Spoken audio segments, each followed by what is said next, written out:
একটু সামনে গিয়ে আমি কিন্তু কালীবাড়ি থেকে এখানে আরো একটি প্যাসেঞ্জার পেয়ে যাই, যে কিনা যাবে গোলকধান মোড়ে। তো চলো তাকেও গোলকধান মোড়ে নামিয়ে দেওয়া যাক।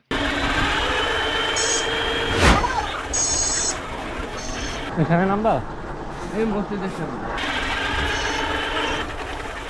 তারপরে গোলকধানে ওই ভাইকে নামিয়ে দেওয়ার পরে আমাদেরকে ভাড়া হিসেবে এখানে দিয়ে দেয় 5 টাকা। তো চলো আর কোনো প্যাসেঞ্জার পাই কিনা। প্রায় আধা ঘন্টা সময় হয়ে গেল, আমি এখনো কিন্তু ঘুরতেছি, কিন্তু এখন পর্যন্ত একটা প্যাসেঞ্জারও কিন্তু আমি পেলাম না।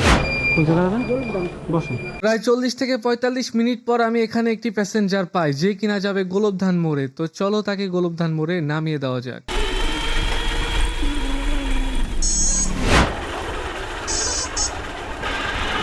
এই নামলেন?